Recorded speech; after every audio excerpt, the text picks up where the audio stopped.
Histoire de vin, un podcast pour découvrir et explorer le monde du vin avec Étienne Pommier. Bonjour à tous et bienvenue pour ce 15e épisode d'Histoire de vin. Pour ce podcast, qui sera le dernier de la première saison avant de vous retrouver en 2024 avec de nouvelles histoires, j'ai choisi de vous raconter une histoire très sensible et absolument incroyable. Tellement incroyable à vrai dire, que quand je l'ai entendue pour la première fois, je n'y ai pas cru. Et vous non plus, vous n'allez probablement pas y croire quand vous allez apprendre les faits. Vous allez vous dire que ce n'est pas possible et qu'il doit y avoir une erreur ou une raison valable qui expliquerait ce qui s'est passé. Notre histoire se passe à Hong Kong, vers la fin de l'année 2010, dans une des villes les plus actives et les plus fascinantes du monde. Et si j'ai aujourd'hui plaisir à vous raconter cette histoire, c'est aussi parce que, habitant à Hong Kong en 2010, où je travaillais pour un importateur de vin, j'ai été aux premières loges de cette affaire. Pour vous raconter le déroulé de la soirée fatidique, je me suis en partie appuyé sur des témoignages de sources qui préfèrent garder l'anonymat. Mais j'ai également dû romancer un peu sur la suite des événements, étant donné que les acteurs du dossier n'ont jamais voulu s'exprimer. Voici donc, pour ce dernier épisode de la première saison d'Histoire de vin, l'affaire du Country Club.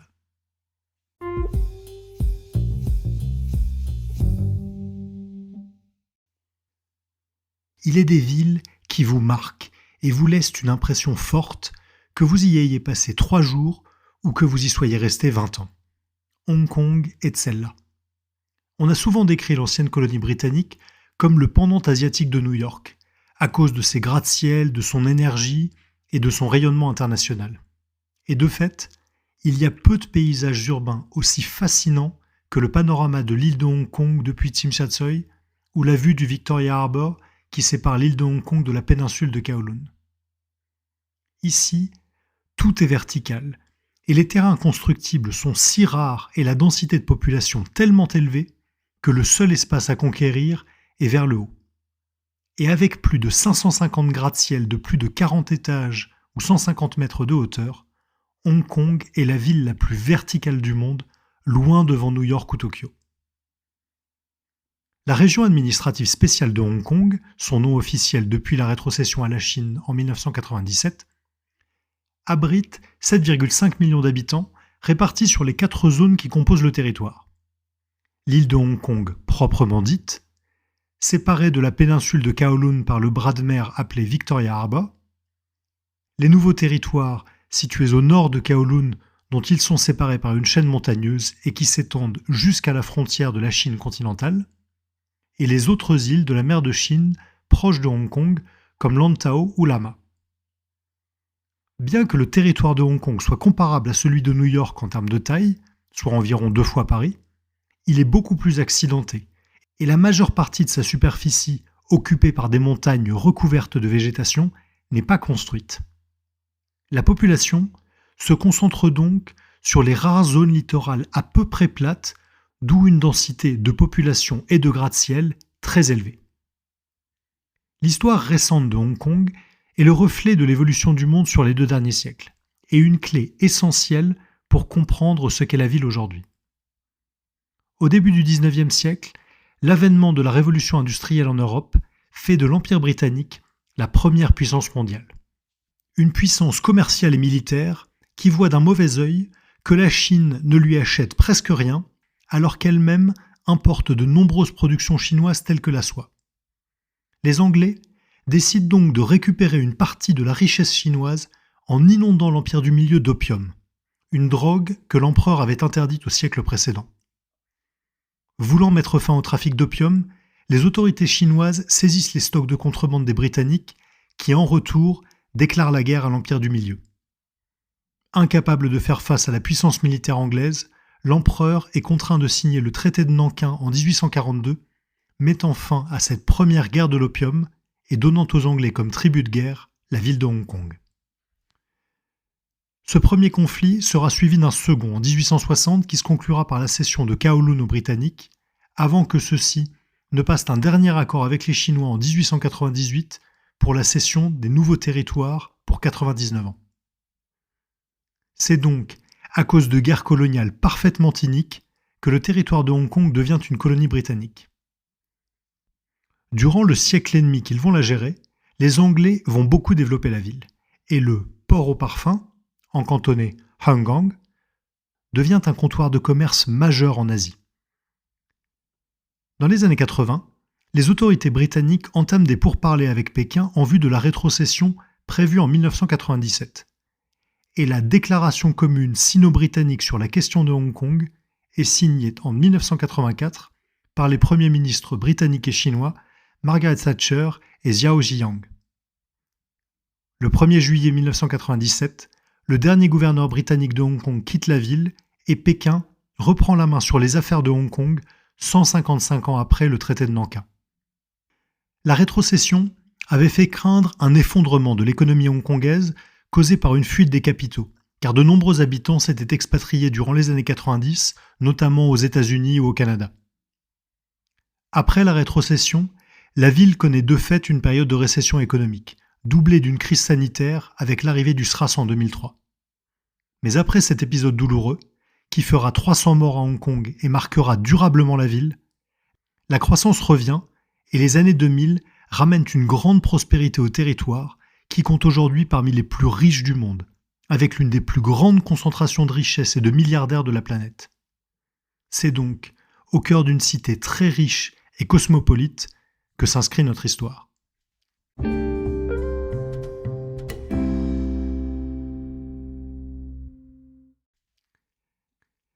À la fin des années 2000, le marché du vin est en pleine expansion à Hong Kong, et plus particulièrement depuis l'abolition complète de la taxe d'importation par le secrétaire général de Hong Kong, Henry Tang, en 2008. Grand amateur de vin lui-même, le secrétaire général souhaite développer le commerce et faire de la ville la grande plateforme de négoce du vin en Asie, à l'image de Londres en Europe. Et il fait ainsi passer en 2 ans la taxe d'importation de 80% à 0. Les effets ne se font pas attendre, et le marché se développe notamment sur les grands vins grâce aux nombreuses fortunes locales avides de découvrir les grands crus de Bordeaux, de Bourgogne ou de Champagne. Pour les producteurs, l'ouverture de ce nouveau marché est vue comme une aubaine et une porte d'entrée vers le développement de la consommation de vin en Chine. Et tous les plus grands châteaux bordelais, aussi bien que les meilleurs domaines bourguignons, viennent régulièrement faire la promotion de leur vin dans des dîners organisés par les distributeurs locaux. J'ai moi-même organisé nombre de ces dîners et je me rappelle de certaines semaines où l'on avait 4 ou 5 dîners de grands crus à travers toute la ville. Pour renforcer leur présence et le contrôle sur la distribution locale, certains vont même jusqu'à monter leur propre structure de distribution, comme le domaine de la Romanée-Conti et Pétrus, qui s'associent pour créer une société commune. Les représentations locales de cercles d'amateurs, tels que la confrérie des Chevaliers du Tastevin pour la Bourgogne, la commanderie de Bontemps pour les vins du Médoc, des Graves et du Sauternay, ou l'ordre des Coteaux de Champagne, se développent beaucoup et leurs dîners rassemblent des centaines d'amateurs dans les plus grands établissements de la ville.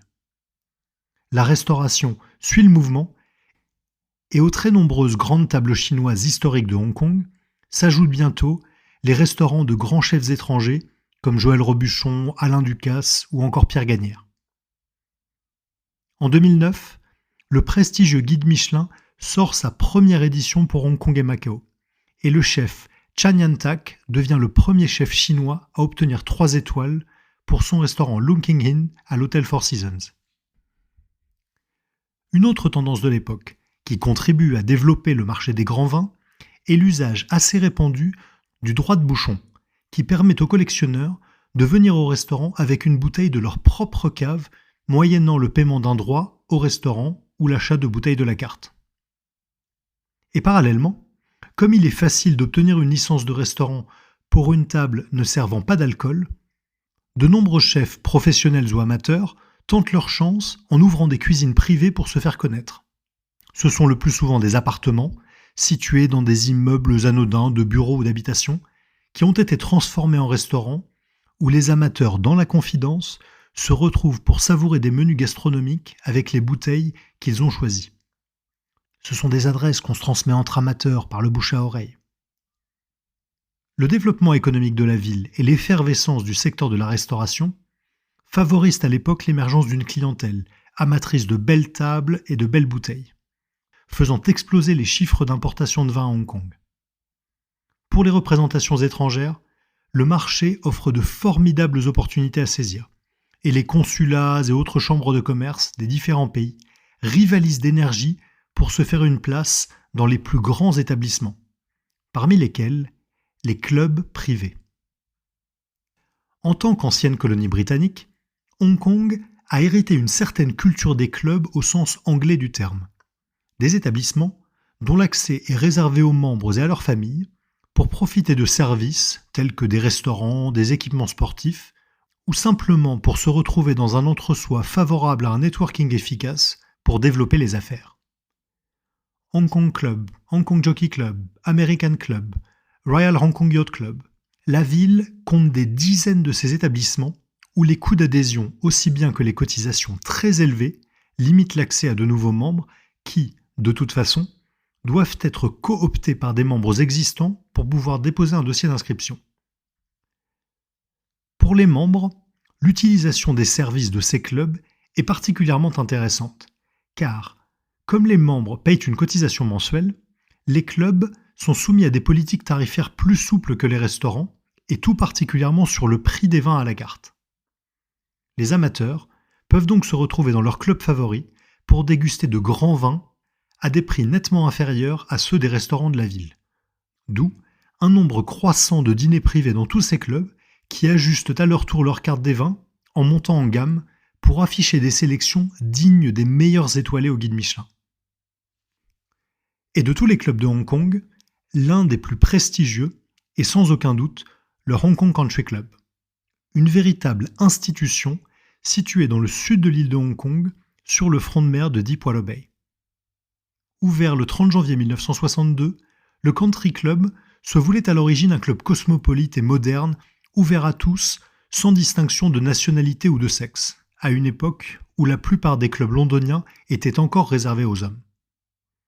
Aujourd'hui, avec sa piscine, ses cours de tennis et sa pelouse coupée au ciseau, le Country Club offre à ses membres un havre de verdure et de détente à moins de 30 minutes du centre-ville trépidant de Hong Kong, et accueille de nombreux événements.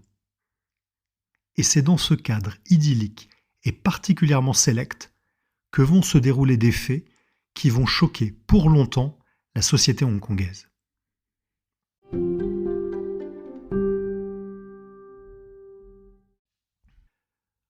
Nous sommes le samedi 20 novembre 2010 dans les salons du prestigieux Hong Kong Country Club. Et, comme tous les samedis soirs, les tables du restaurant sont toutes réservées par les membres qui viennent passer d'une soirée agréable en profitant de la table et de la cave du club. La soirée bat son plein dans une atmosphère chic et décontractée où les conversations se mêlent au tintement des verres de vin et au balai des serveurs. En fin de soirée, les tables se vident peu à peu et un dernier groupe s'attarde encore un peu dans la cave à vin où les membres peuvent venir choisir par eux-mêmes la bouteille qu'ils souhaitent déguster. Les derniers invités rentrent chez eux et l'équipe du restaurant commence à ranger la salle quand un employé de la sécurité du club vient voir le manager et l'invite à le suivre dans la salle de surveillance. Arrivé devant les moniteurs, l'employé sélectionne l'enregistrement des caméras de la cave à vin, discrètement installées entre les poutres du cellier, et il remonte quelques instants en arrière sur la bande. Sur la vidéo, on voit un homme parcourir des yeux les étagères remplies de bouteilles de Grand Cru comme n'importe quel amateur curieux, jusqu'au moment où l'homme se saisit d'une bouteille, la glisse dans son pantalon et sort de la cave comme si de rien n'était. Le manager et l'employé de sécurité se repassent la bande plusieurs fois pour être bien sûrs de ce qu'ils ont vu, mais les images sont claires. On voit distinctement l'homme prendre la bouteille et la dissimuler dans son pantalon pour la dérober. Devant ce vol manifeste et malgré l'heure tardive, le manager du restaurant prévient le directeur du club. Quelques instants plus tard, celui-ci arrive dans la salle de vidéosurveillance et se fait montrer la bande à son tour. En découvrant la vidéo, le directeur du country club devient aussi blême que son maître d'hôtel quelques minutes auparavant. et après s'être assuré que toutes les personnes au courant de cet incident sont encore présentes dans les locaux, il décroche le téléphone et contacte la police. Au moment où il appelle le commissariat, le directeur du country club est bien conscient des conséquences que vont avoir son geste. Mais il n'a pas d'autre choix. D'abord, le club a été victime d'un vol caractérisé, dont il a les preuves sous les yeux, et il est de son devoir de prendre toutes les mesures nécessaires. Ensuite, le préjudice se chiffre en milliers d'euros. Le tabloïd hongkongais Apple Daily, qui sortira l'affaire la semaine suivante, parle de 2 bouteilles pour une valeur totale d'environ 4 000 euros.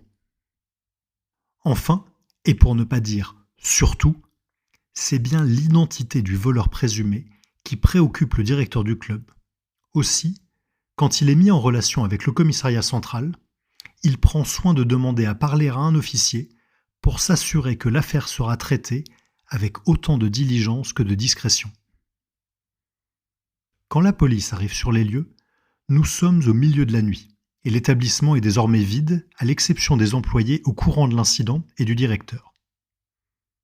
Les policiers se font montrer les images et le commissaire en charge de l'enquête, reconnaissant lui aussi l'homme sur la bande vidéo, prend immédiatement les choses en main.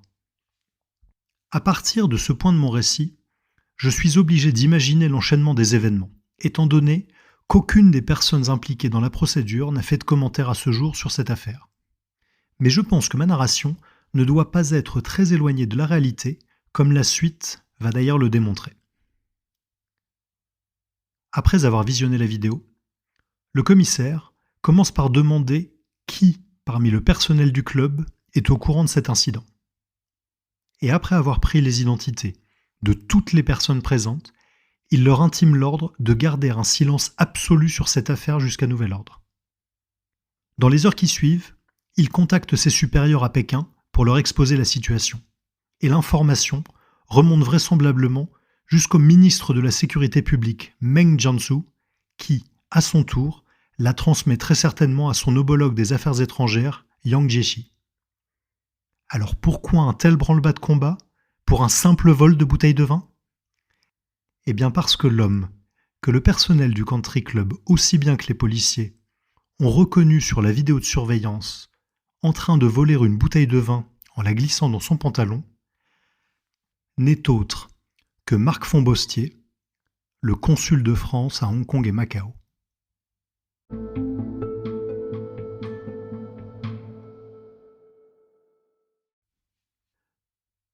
On ne connaît pas la teneur des échanges qui n'ont pas manqué d'avoir lieu entre le ministère des Affaires étrangères chinois et le Quai d'Orsay pendant ce week-end. Mais il y a fort à parier que le gouvernement de Pékin a mis en demeure la France de rappeler sur l'heure son représentant sous peine de poursuites judiciaires contre lui. Ce qui est sûr, c'est que le soir du mardi 23 novembre 2010, le consul monte dans un avion pour Paris sans autre forme de procès et que sa femme et ses enfants le suivront quelques jours plus tard. Jusqu'ici inconnue du grand public, l'affaire finit par sortir dans la presse par l'intermédiaire du tabloïd hongkongais Apple Daily quelques jours plus tard, qui parle d'un « rappel d'urgence pour des raisons strictement personnelles ». Mais bien vite, l'information fuite qu'il s'agit d'une affaire bien moins personnelle, mais bien plus grotesque et embarrassante pour le Quai d'Orsay. Dans une interview au journal Le Monde datée du 30 novembre 2010, le porte-parole du ministère des Affaires étrangères, Bernard Valero, précise que « M. Fombostier a reconnu les faits et remboursé », sans préciser de quel fait il s'agit. Mais il admet avoir ouvert, le jeudi 25 novembre, une enquête administrative à son encontre à propos des faits qui ont motivé cette décision, tout en précisant qu'en l'état du dossier, ces faits seraient susceptibles de ne pas être conformes aux exigences de comportement professionnel d'un diplomate français. Le communiqué du Quai d'Orsay fait l'effet d'une bombe et l'information est relayée dans la journée par les journaux du monde entier, comme Le Monde, le Guardian britannique, le South China Morning Post de Hong Kong ou encore l'Hindustan Times indien. Si le consulat de France à Hong Kong et Macao se refuse à tout commentaire, c'est la sidération parmi tous les employés qui voyait en Marc Fombostier un homme dynamique et jovial, à la carrière sans tache. Passé par Sciences Po Paris, l'école spéciale militaire de Saint-Cyr-Coëtquidan et l'ENA dans la promotion Condorcet avec notamment Valérie Pécresse, il venait de passer 3 ans comme ministre conseiller à l'ambassade de France en Inde avant d'être nommé consul de France à Hong Kong et Macao. Et il avait été fait chevalier de l'Ordre national du mérite à peine quelques semaines auparavant. Dans les semaines qui ont suivi, toute la communauté française de Hong Kong a partagé la sidération et l'incompréhension du consulat. Et comment faire autrement ? On a du mal à imaginer un diplomate volant des bouteilles de vin en les cachant dans son pantalon. De nombreuses personnes ont d'abord refusé d'y croire, et on a même pensé à une manipulation. Mais tout le monde a dû se rendre à l'évidence. Que ce soit par kleptomanie, par jeu et par goût du risque, ou encore à cause d'un sentiment d'impunité ou même d'un excès d'alcool, le consul avait bel et bien dérobé ses bouteilles. Et les plus sceptiques ont fini d'être convaincus quand il est apparu que ce n'était pas la première fois que ce genre de choses se produisait. En effet, Apple Daily a publié une autre information, comme quoi le consul aurait déjà commis des faits similaires quelques mois plus tôt au Hong Kong Golf Club, un autre établissement très huppé de la ville, en emportant avec lui une autre grande bouteille d'une valeur de plusieurs milliers d'euros. Le club avait porté plainte et le consul avait immédiatement rendu la bouteille avec ses excuses en expliquant qu'il pensait qu'il s'agissait d'un cadeau et qu'il y avait eu méprise. Et la plainte avait été classée sans suite. Au moment de sa nomination, le haut fonctionnaire avait parlé de son goût pour le vin. Peut-être les grands crus de Bourgogne lui sont-ils montés à la tête ? À moins que ce ne soit de fréquenter régulièrement des milliardaires amateurs de grands crus lors de dîners prestigieux où il était invité ès-qualité ? Après cet incident, Marc Fombostier a été rappelé à Paris et muté au centre de situation comme sous-directeur en 2011, une institution chargée d'organiser le rapatriement des Français de l'étranger en cas de situation de crise dans leur pays d'accueil. Et en 2014, il a finalement retrouvé une représentation consulaire en étant nommé ambassadeur de France au Togo. Après une telle affaire, on aurait pu s'attendre à ce qu'il soit radié. Mais il faut croire que l'esprit de corps des diplomates a pris le pas sur le devoir d'exemplarité qu'on est en droit d'attendre d'un représentant de la France quel qu'il soit, et a fortiori d'un consul. Il n'y a aucune leçon à tirer de cette histoire, dont il ne reste aujourd'hui qu'une anecdote un peu embarrassante pour les Français de Hong Kong et que peut-être les successeurs de M. Fombostier ont eu à entendre à l'occasion. En 2011, le superbe manoir du XIXe siècle situé sur le pic dominant toute la baie de Hong Kong et qui servait de résidence au consul de France a été vendu pour 52 millions d'euros. Peut-être pour inviter les successeurs de M. Fombostier à plus de sobriété dans leur mode de vie. Aujourd'hui, Hong Kong continue d'être un marché clé pour les amateurs fortunés de grands vins et la cave du Hong Kong Country Club est toujours aussi bien fournie.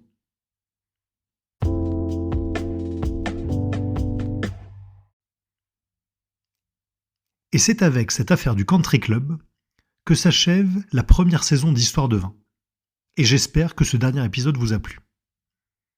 N'hésitez pas à me laisser vos commentaires sur votre appli de podcast préféré et à réécouter les épisodes précédents si vous ne les avez pas encore découverts. Pour ma part, je vous donne rendez-vous en 2024 avec des histoires fascinantes, des voyages inattendus et des portraits hors du commun. On y parlera de caves secrètes cachées dans des lieux improbables, de dégustations qui ont changé le monde du vin, ou encore de vignerons légendaires dans une nouvelle saison pour explorer le monde du vin, sa culture et son histoire, ainsi que les affaires et les questions qui l'agitent aujourd'hui. Je vous souhaite donc de très bonnes fêtes et vous dis à l'année prochaine.